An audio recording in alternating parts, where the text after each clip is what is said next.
Olá, nono ano, tudo bem com vocês? Sejam bem-vindos a mais uma aula de ciência. E hoje a gente vai falar, na verdade, dar continuidade ao nosso estudo de química, né? A gente está estudando os elementos, estudamos sobre a organização, que no caso é a tabela periódica.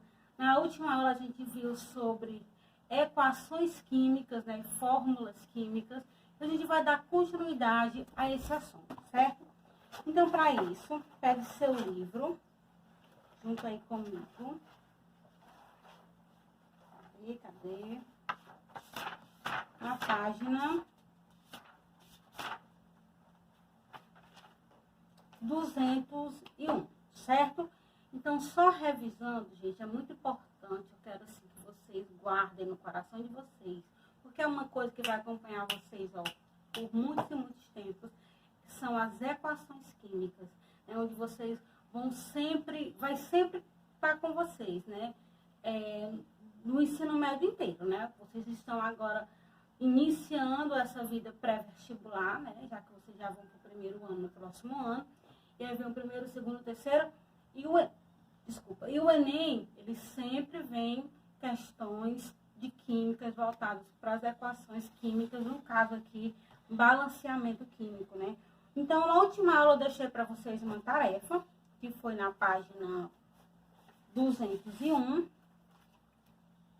Foi na 201, foi? E é para vocês balancear uma questão. Lembrando que balancear uma questão é tornar essa questão... Gente, eu não trouxe um pincel, acredito, não tem um pincel aqui, vou ver se vai dar certo isso aqui. Então, balancear uma equação é fazer com que a mesma quantidade de elementos que tenha nos produtos tenha nos reagentes, né? No resultado, na verdade. Deixa eu ver se eu falei corretamente. Então, tudo aquilo que vai ter nos reagentes, na verdade, tem que ter no produto. Então, quando eu tenho aqui... não vai dar para vocês verem. Muito fraco. Deixa eu ver.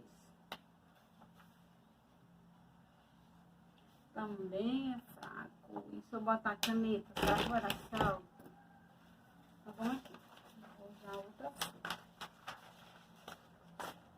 folha. Na letra A, que é um balanceamento, eu tenho um espaço, né? Aí eu tenho o elemento Ag, 2, oxigênio. Ele reagiu, e quando reagiu, ele me deu um Ag, desculpa a letra, mais um O2. Vamos observar o seguinte, gente, aqui. Vamos ver comigo, deixa eu ver se tá dando certo. Tá dando... Gente, pior que vocês ficam vendo ao contrário, né, na selfie. Como não tem, Mas aqui é o Ag, tá lá 201. O Ag, qualquer coisa, bota o vídeo de frente pro espelho que vai dar certo. O Ag... 2O. Quando a gente reage aqui, nós temos 2O, certo? Então, o que eu tenho que fazer? Se aqui só tem um O, desculpa aí. Se aqui desse lado só tem um O e aqui tem 2, eu tenho que arrumar esse negócio, não tem? Ele não pode ficar assim. Aqui agora vai ter que ter 2. Esse espacinho aqui era para vocês balancear. Lá nas regras, então eu vou lá na página 200 e vou ver as regras. Primeira coisa, observe qual substância na equação tem maior número de átomos, né? Vou observar isso. Então, eu tenho aqui o maior número de átomos, é o Ag, né? Que tem 2, o oxigênio só tem 0. Só tem 1, na verdade. Quando não aparece nada, lembra que tem 1. Então, o Ag tem 2 aqui, e aqui eu tenho que saber quantos ele tem. Se eu colocar 1 bem aqui, ó, vou ficar 1 vezes 2, vai dar 2 Ag. E aqui, não tem 2 aqui. Então, vou pular aqui para o próximo, que é o 2. Quando eu multiplico 2 Ag por esse 2 aqui, pelo índice, eu vou ter 4. Então, esse espaço que falta aqui é o 4. E 2, esse 2 aqui, vezes 1 que aparece aqui, é igual a 2. Aqui também é 2. Então, essa equação aqui, ó, está certíssima. Lá na letra B, nós temos o seguinte. seguindo a letra B. Eu tenho a L, que reagiu com o oxigênio 2 e teve como produto a L, O3. Então, ele teve isso aqui como resultado. Então, tinha a L1, né? O2, que reagiram os dois, somando. O resultado foi a L2, O3. Então, vamos lá balancear essa questão. Quando eu balancear essa questão, vamos começar aqui pelo O, né? Vou começar pelo O. Se eu colocar um aqui, se eu colocar 1 vezes 3 dá 3. Se eu botar 1 vezes 2 aqui, daria 2. Então, eu vou colocar um 3 aqui, ó. 3 vezes 2 dá 6 oxigênio. Para dar 6 aqui, o que eu vou fazer? Presta atenção no que eu vou fazer. Vou ter que botar 2, não é? Então, 2 vezes 2 que dá aqui, também dá 6 oxigênio. Agora, vamos ver se tá certo. Aqui, ó. 2 vezes 2 que tá aqui, dá 4. Então, que número eu vou colocar aqui na frente para ficar igual? 4. Gente, o que eu tô querendo que vocês entendam é que para balancear uma equação química, gente, não é difícil, pelo amor de Deus. Tira isso da cabeça de vocês, que isso aqui é difícil, que não é. Para balancear a questão, deixa eu aproximar mais. O que eu tenho que fazer? A mesma quantidade de elementos que tem aqui, vai ter que ter aqui, certo? Aqui não pode ter 4Al e aqui ter 2. Mas, professora, aqui não tem 2? Calma, olha aqui, ó. 2 vezes 2 não dá 4? 4 vezes 1 que tem aqui dá 4. Aqui não pode ter 6 e aqui ter 3. Mas aí não tem 3, professor? E esse 2 aqui, ó. 2 vezes 3 dá 6. 3 vezes 2 dá 6. Então, estão ok. Entendido, gente? Eu espero que vocês tenham entendido, tá? E agora eu quero pular para o próximo assunto, que é classificação das reações químicas, ok? Então, vamos lá. Acompanhe comigo na 201. As reações químicas estão presentes no nosso cotidiano, de forma muito naturalizada. Nem percebemos, mas estamos cercados delas. Ao cozinhar os alimentos, ligar um automóvel, acender um fósforo, todas essas ações extremamente triviais desencadeiam reações químicas. Há, entretanto, algumas classificações. O título do estudo para essas reações químicas. Alguns critérios norteiam essa classificação. Vejamos a seguir. Quanto à perda ou ganho de calor. Vamos lá. Vamos ver como é que eu classifico uma reação química quanto à perda ou ganho de calor. Gente, para vocês não sentirem que vocês estão em outro mundo, preste atenção. Nós estamos estudando reação química. Professora, mas o que é mesmo reação química? Reação química, gente, é quando eu vou juntar elementos. Esses elementos eles vão se misturar e vão me dar um produto final. E eu tenho isso em várias coisas no meu cotidiano, como eu até falei para vocês. Por exemplo, um bolo. Um bolo é uma reação química. É um trigo com leite, fermento, que se misturaram e me deu o resultado final, que foi o produto, certo? O pão é uma reação química. O seu shampoo foram elementos químicos que foram misturados e aí formaram o shampoo, o condicionador, o creme, o perfume. Então, nós estamos rodeados de reações químicas, certo?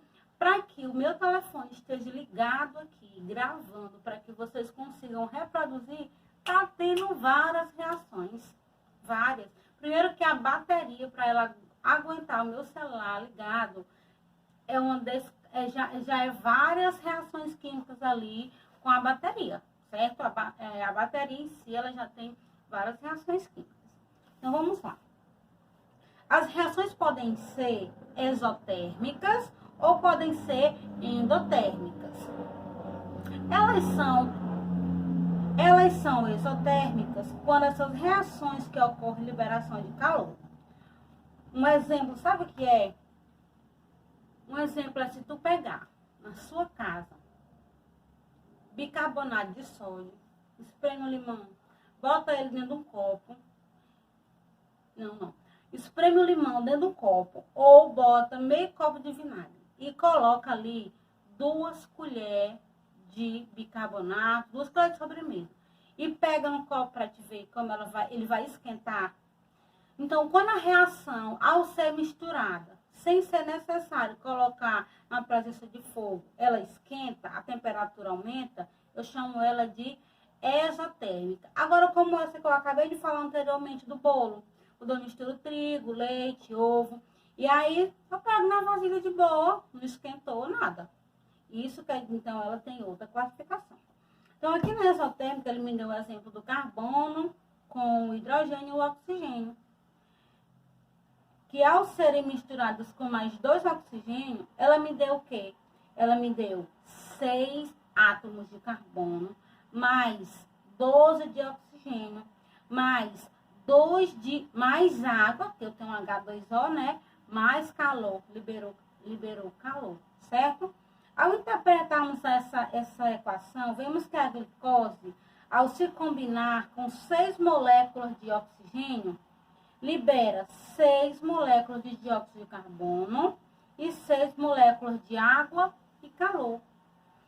Então, isso são temperaturas exotérmicas. Então, o que vocês têm que entender é que temperaturas exotérmicas são aquelas que vão esquentar. Então, se eu pego ali, entendeu? Um copo por aqui, pego uma vasilha e misturei uma substância ali, e aí ela começa a esquentar, a vasilha esquenta. Então, ali é uma substância, né? Uma reação exotérmica. Vocês podem estar pesquisando os tipos de reações exotérmicas que dá para ser feita em casa, certo?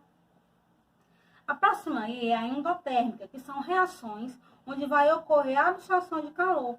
E um exemplo aí são as reações de oxidação do gás nitrogênio. Então, quando eu tenho N2, nitrogênio, mais O2, oxigênio, mais calor, coloquei no fogo, ela vai liberar 2NO, ou seja, na equação temos nitrogênio reagindo com oxigênio e calor, foi aquecida. Se tem o nome calor aí é porque a substância foi aquecida. Ou seja, misturaram, botaram no recipiente e botaram no bico de fuso, no fogaleirozinho, né? E ali ela esquentou. Gerando 2 moléculas de oxigênio, dióxido nítrico. Então, nesse caso aqui, ela absorveu o calor esfriou, o calor sumiu, certo? Ou ela absorveu, ou ele simplesmente nem apareceu ali, né? Ficou assim, na verdade, ele ficou tão em pequena quantidade que ficou imperceptível. Quanto à espontaneidade, as reações podem ser espontâneas, são reações que não necessitam de influências externas para ocorrer. Por exemplo, montes de estrume de vaca pode entrar em combustão espontânea em condições de calor externo. Então, eles podem, são reações que vão acontecer naturalmente. Vocês têm observado ultimamente, né, tem se falado muito dessas queimas do Pantanal.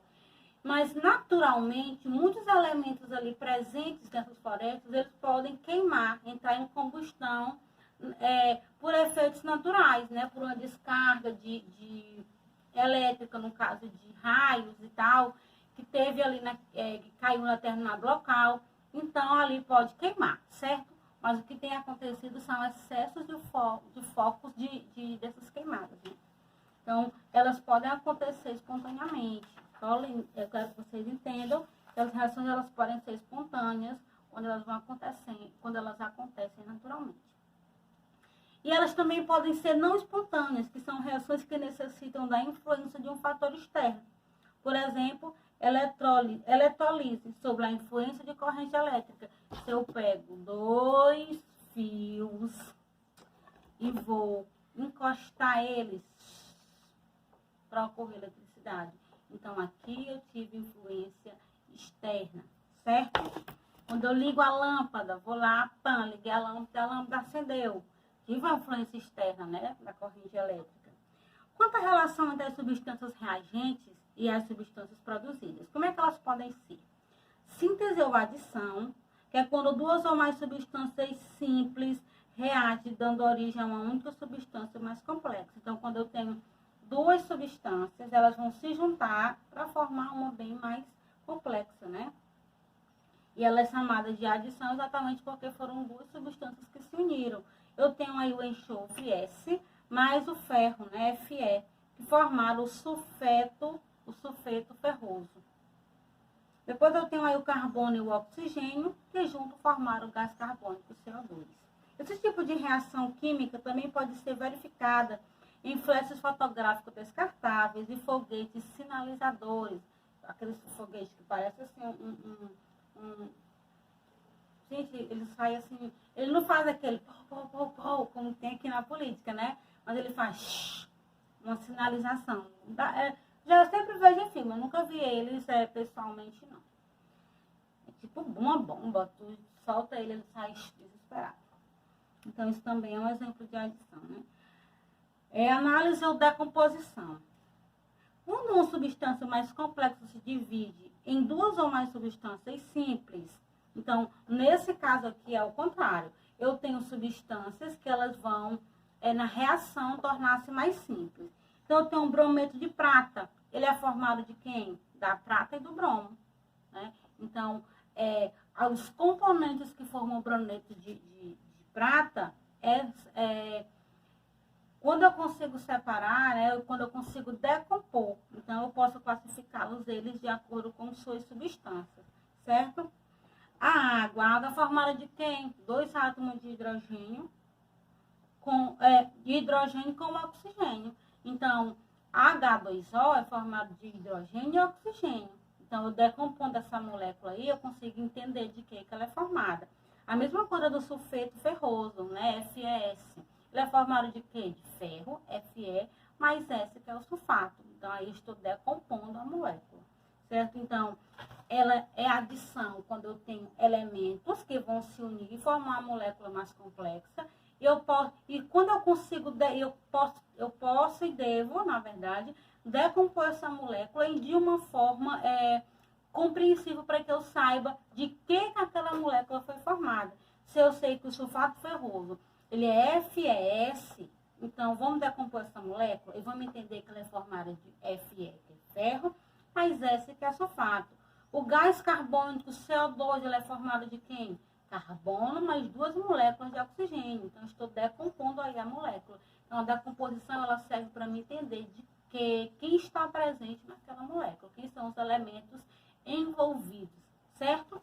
Então, vamos aí continuar comigo. Esse tipo de reação química também pode ocorrer em icebergs, dispositivos de segurança de automóveis, como está do ladinho no livro de vocês.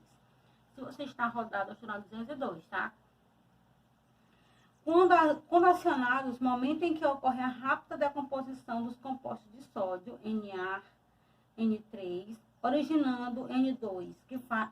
Gente, esse Szinho em parênteses significa que é uma substância sólida. Esse Gzinho entre parênteses significa que é gasoso, certo? Que faz inflar o iceberg, 2NaN3S sólido, que ao entrar em uma reação, ele vai liberar 3N2G, que quer dizer que é gás, mais 2NaS, que quer dizer sólido, certo? Algumas reações da análise recebem nomes especiais: pirólise, fotólise, eletrólise ou simples troca ou deslocamento. A pirólise é a decomposição pelo calor. Na indústria é também chamada de calcinação. Uma aplicação muito recorrente da pirólise é a carbonização da madeira, que tem como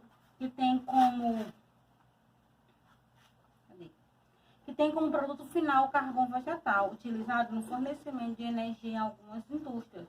Por meio ainda da pirólise, a Petrobras aqui no Brasil, produz óleo e gás a partir de cisto, um tipo de rocha metamórfica, e pneus. Então, a pirólise aí é uma decomposição pelo calor. É quando você vai obter um produto através da decomposição, né, da destruição da matéria, dando origem a outro, como é no caso aí do carvão. Extrai a madeira, ele vai entrar em combustão, vai queimar, e o resultado vai ser o carvão, que é usado em algumas indústrias, né? Ou o cisto, como ele dá o exemplo aqui, o cisto não, é o caroço que dá no corpo. das pessoas. O silício que ele fala que é um produto natural também, certo? Mesmo não sendo renovado.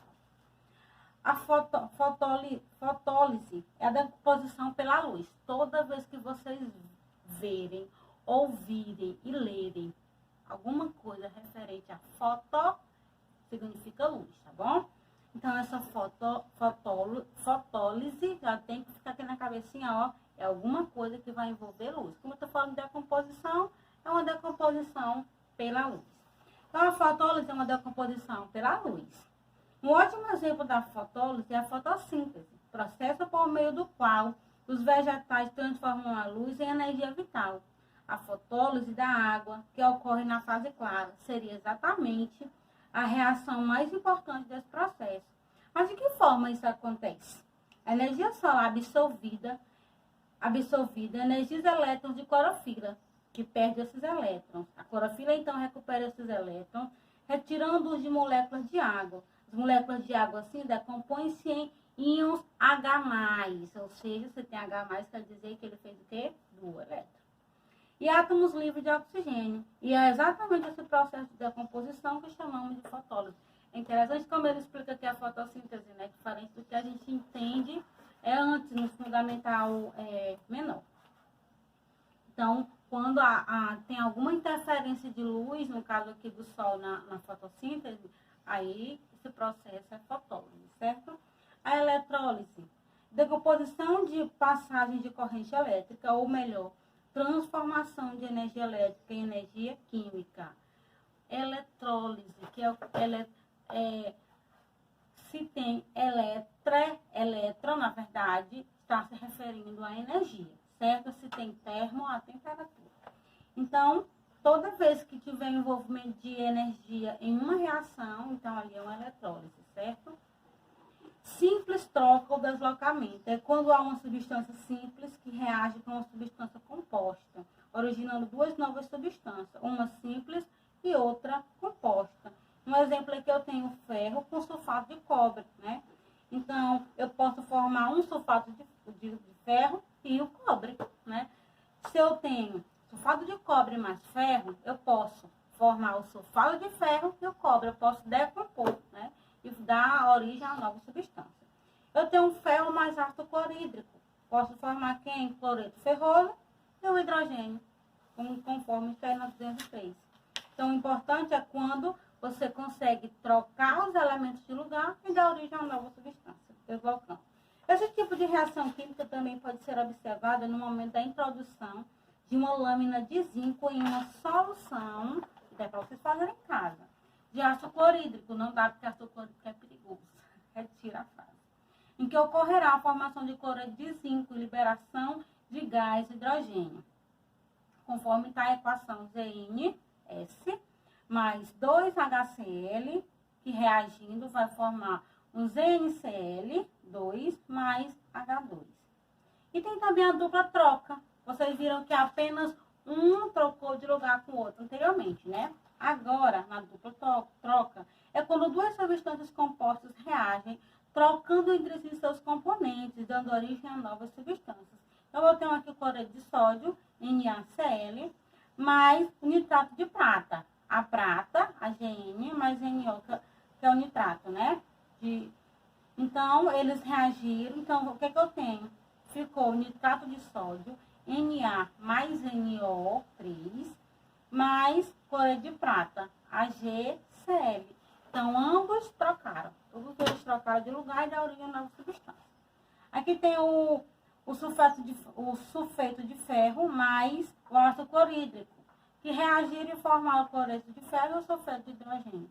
Esse tipo de reação química também pode ser observada no contato entre o ácido sulfúrico e o hidróxido de bário, produzindo água e sulfato de bário, sal branco insolúvel. Então, as substâncias também pode dar um resultado final aí. É interessante vocês entenderem isso também, né? Sempre essa importância de ter um S, de ter um L e de ter um G. S de sólido, L de líquido e G de gasoso. Então, algumas substâncias, às vezes gás com gás pode reagir e pode ficar um pó no final, né? Um sólido, certo?